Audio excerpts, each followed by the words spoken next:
Hello beautiful people! Welcome back to my channel. This is your Mama Sam. Hola mga amigo, amiga, kumare at kumpare. Kamusta kayong lahat? Sana lahat po kayo ay okay at safe ngayong araw na ito. At syempre ko ako naman ang tatanungin nyo, nakikita naman ninyo ang beauty ng Mama Sam ninyo, fresh overload pa rin, di ba? Ganyan talaga kapag umiinom ka ng maraming vitamin C plus kumakain ka ng maraming banana. Dahil sa banana, mas nakakaloka ang ganda ng Mama Sam ninyo. Charot! So, kamusta naman kayong lahat? Sana lahat kayo ay okay na okay ngayong araw ng Tuesday. So, happy Tuesday sa atin lahat ng bonggang-bongga. At hindi lang yan, syempre, sa walang sawang tumatangkilik dito sa Mama Sam Vlog, araw-araw, lagi-lagi. Maraming salamat po sa pagmamahal at suporta na binibigay ninyo. At hindi lang yan, syempre, sa mga bago nating subscribers, hello po sa inyo lahat.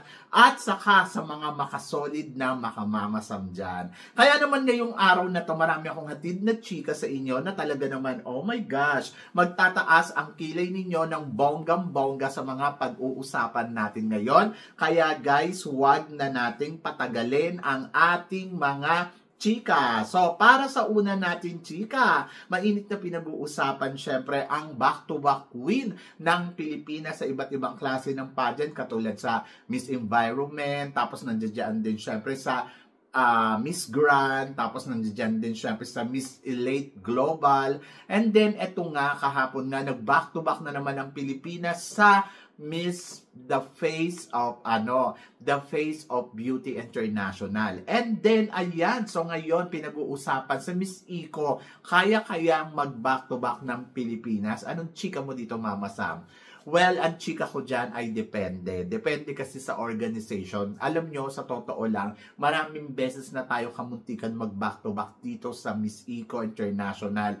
Kung papansinin ninyo, ang ginagawa ng Miss Eco International, this year panalo, next year first runner-up, this year panalo uli, tapos next year first runner-up. Ganon. So, hindi talaga natin nai-hit yung back-to-back. Pero, ngayon, kung papalarin tayo, baka ma-break natin yun at makuha natin ang back-to-back dito sa Miss Eco International. But for now, I think siguro ang kailangan gawin ng ating pambato para sa Miss Eco ay maghanda at i-prepare talaga yung sarili niya sa lahat ng aspeto ng pageant na to. And then, let's see kung makukuha niya ang corona. Magaling pagdating sa communication skills ang pambato natin dyan sa susunod na taon. And then parang feeling ko kakayanin niya ang back-to-back. But for now, stay muna tayo doon sa kung paano ba nga ba siya maghahanda at ano ang proseso ang gagawin niya para sa laban niya dito sa Miss Eco International. And then, ayan, marami din nagtatanong kung tingin ba natin after daw na magpasa ng corona, syempre, ni Miss Alexi Brooks dito sa Miss Eco International, dapat nga ba siyang sumali sa Miss Universe Philippines ulit? To be honest, depende sa kanya yan. Depende kung gusto pa niya, depende kung gusto niya pang itry, di ba? So, wala namang masama. Malay ninyo, manalo siya ng Miss Universe Philippines at maipadala siya sa Miss Universe, di ba? So, maraming naghahangad na lumaban si Alexi Brooks sa Miss Universe. And then, hindi natin alam, in the future, baka magkatotoo yan.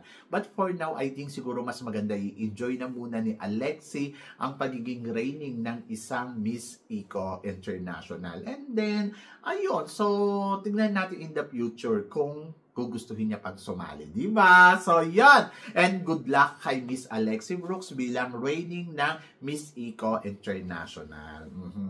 And then, para sa sumunod na chika, Mama Sam, hala, grabe. Goodbye Philippines at hello na daw. At hello na daw sa new era ng powerhouse country. Ito nga ay si Thailand at saka si Indonesia and Vietnam. Well, ang masasabi ko dyan, good luck sa kanila.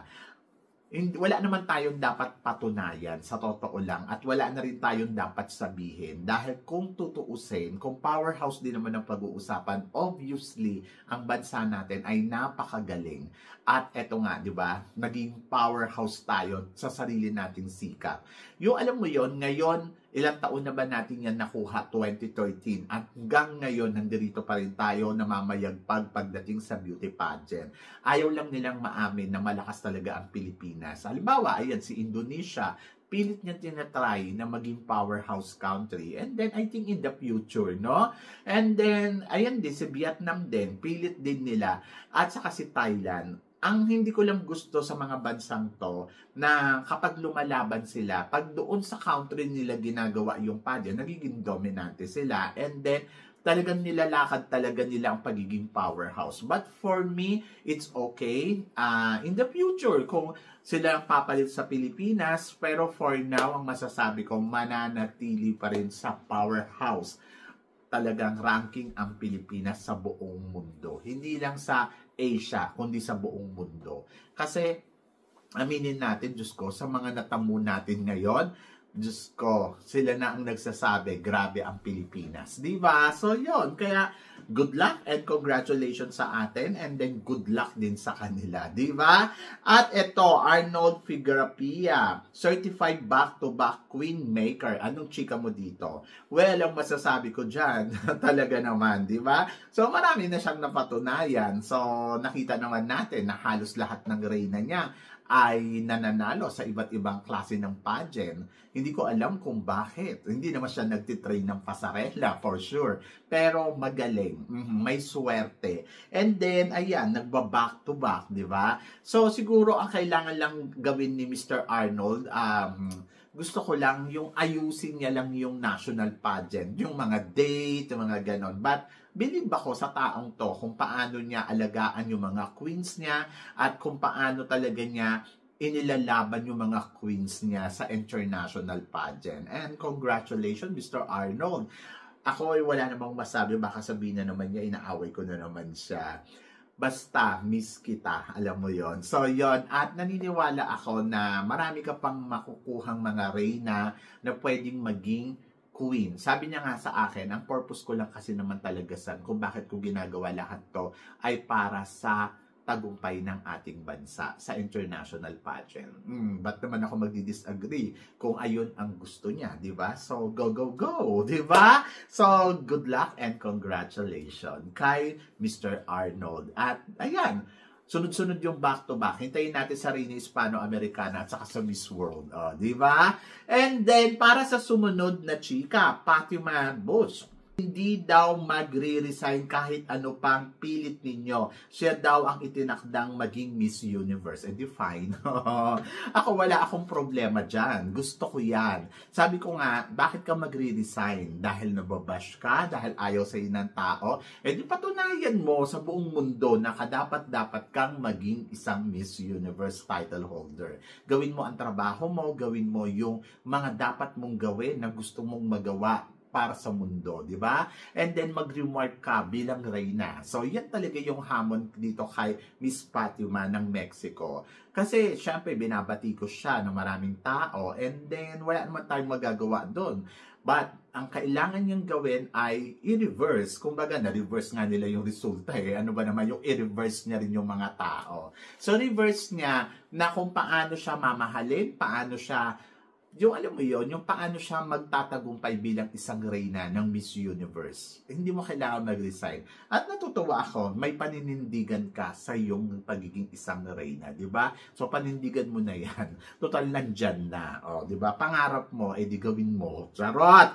At good luck, di ba? So yon. At para naman sa sumunod natin, chika, winning gown of the Face Beauty International. Ito nga ay gawa ni Rian Fernandez. So mamasam tingin mo si Rian Fernandez na kaya ang isa sa mga pinakamagaling na designer na nagpapanalo ng tagumpay ng Pilipino. Oo naman, obviously ba? Isa siya sa mga tinuturing talagang pinakamagaling na designer, si Rian Fernandez. At halos lahat ng mga reyna na sinuutan niya, like example, Emma Tiglao, di ba? Back to back, di ba? And then, ayan, si Nikki Buenape, back to back, di ba? So, talagang iba talaga ang gawa ng isang Rian Fernandez. I love, ayan si Rian Fernandez, si Mac Tumang, at saka si Rao. Gusto ko din. So, si Ryan. So, silang lahat, gusto ko. Gusto ko yung mga disenyo nila. Sila yung parang feeling kong top contender or top notcher bilang designer sa ating bansa. Especially Rian Fernandez, iba din talaga ang eksena, di ba? And congratulations sa kanila. So, mabuhay ang mga designer natin na Pilipino, especially Rian Fernandez, Mac Tumang and Rao. Ipagpatuloy ninyo ang tagumpay ng Pilipinas at bilang isang magaling na designer ng ating bansa, di ba? So, laban. So, yan. Ang saya-saya kaya. So, ikaw kaya mag-uwi ka ng corona, di ba? So, eto na. Malapit na ang kanyang homecoming parade. Siyempre, ang inaabangan na si Maria Atisa Manalo para sa kanyang tagumpay dito sa Miss Universe. Mama, sama nung machichika mo dito. Dapat bongga. Dapat bongga yung float. Dapat hindi lang dyan sa MOA Arena.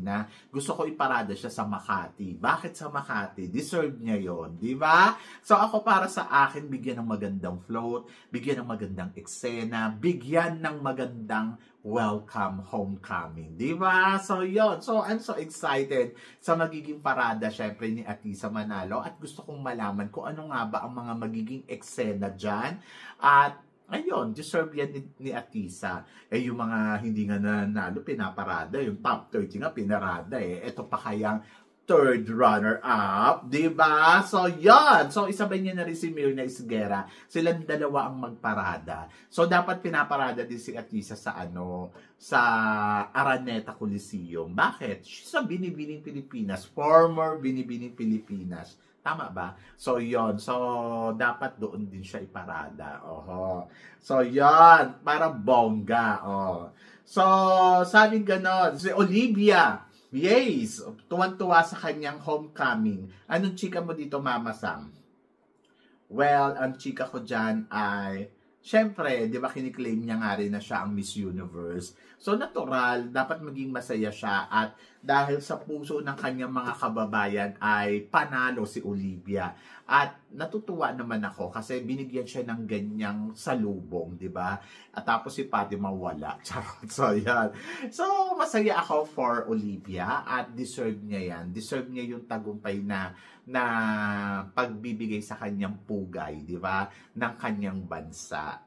So, mabuhay Olivia, yes. Gusto ko siya. Gusto ko siya kasi parang, alam mo yun, alam niya yung kung ano yung status niya. Alam niya kung ano yung pinaglalaban niya. At nakuha niya yun ng maayos kahit walang corona na naiuwi doon sa bansa. Like example, Philippines at saka si Cote, kahit wala silang mga corona, masasabi ko naman, tagumpay sila. Dahil sa puso ng mga taong sumusuporta sa kanila at hindi lang sa mga taong sumusuporta sa kanila, sa buong mundo, naniniwala na sila ang reyna. Di ba? Naniniwala na sila ang panalo. Kaya laban yan. Di ba? So, yun. So, kanina nga naganap na ang sashing ceremony ni Miss Philippines dito sa Miss Cosmo.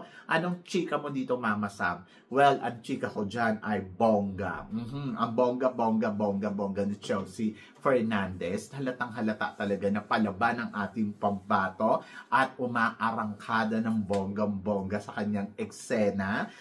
Wala akong masabi. Ang saya, ang winner, di ba? So, yun. So, ang masasabi ko lang ay palaban ang Chelsea Fernandez. Mukhang malakas talaga ang laban ng Pilipinas. Sana naman, wag naman nilang laruin.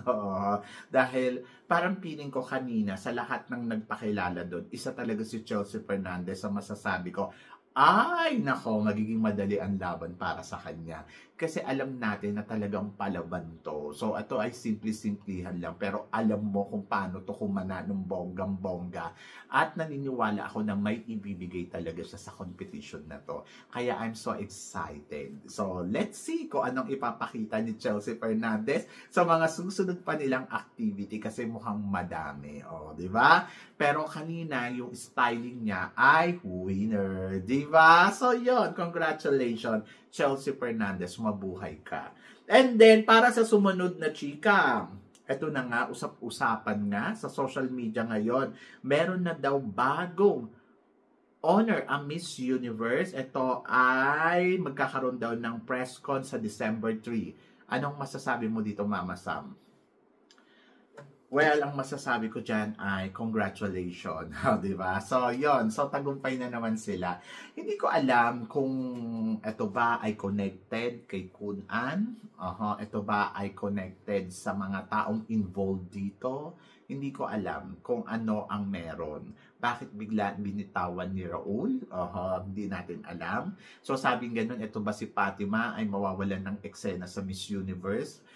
Ako, para sa akin, depende yan sa bagong owner kung ano ang plano nila. So, possible na gawin uli dito sa Thailand ang Miss Universe sa susunod na taon. Number 1. Depende kung itutuloy pa ba yan sa Puerto Rico. So, depende kung sila na ba ang hawak na 100% na share dito sa Miss Universe. Sila na ba talaga ang nakabili? Sila na ba talaga ang bagong magpapatakbo? So, ibig sabihin, wala na tong connected talaga sa USA. So, yon. So, ayun yung mga aabangan natin. Hindi ko kasi alam kung ano ang meron sa likod ng Miss Universe organization. Parang feeling ko palipat-lipat lang eh. So, kung iisipin mo, galing kay Kun An, tapos si Kun An connected dito, di ba? So parang feeling ko, kasi kung ang nakabili ay from Thailand, so pwedeng sila ang sumalo ng ano ni Kun An. So hindi natin alam eh. Mahirap kasi. So siguro ang the best na gawin na lang natin ay hintayin natin kung ano ang mangyayari sa press con nila sa darating na December 3. Kung totoo ba to, may bago ng owner o sila lang ang magpapatakbo temporary. Si Mr. Nawat, sinasabi nila na involved daw. So, tingnan natin kung si Mr. Nawat ba ay isa sa mga kasosyo dito sa Miss Universe. So, yun yung mga dapat nating malaman sa December 3. So, mabilis lang naman yan. Ngayon ay December 2 na. So, bukas ay December 3 na. Ano ba naman yung maghintay tayo? Di ba? Kasi hindi nga natin alam kung ano nga ang nangyayari at kung ano ang meron. So, basta ako, naniniwala ako na hindi mapuputol at hindi dito matatapos ang Miss Universe. So, parang feeling ko, kung merong bagong owner, bigyan natin sila ng chance na maipakita kung ano nga ba ang mangyayari sa Miss Universe. Isa lang ang hiling ko, sana ay maalagaan ng maayos ang Miss Universe. And then, of course, we are excited kung ano ang magiging bagong pamamalakad nila, saan ba mag-i-stay ang Reyna. Ito ba si Fatima ba? Iko-continue ba yung mga eksena at ganap ngayong taon na to? Ayan yung malalaman natin. So, tingnan natin sa December 3. Lahat yan, di ba? Kasi mahirap kasi magsalita. Pero kung may bagong owner ay congratulations syempre sa Miss Universe. Di ba? So, yon. So, kayo guys, ano guys ang masasabi ninyo dito sa mga pinag-uusapan natin ngayon? So, please comment below para at least malaman ko naman kung ano naman ang chika mo sa mga tinatalakay natin. Syempre, maraming salamat sa inyong lahat sa suporta at pagmamahal na binibigay ninyo syempre dito sa channel ko. At sa mga hindi pa po nakaka-subscribe, please don't forget to click like and subscribe my channel. At i-click nyo na rin po ang notification bell to more updated syempre sa aking mga chika. Sabi ng ganon, always keep smiling and laban lang. So guys, hanggang dito na lang. Hanggang sa muli nating chikahan. See you tomorrow. Thank you guys.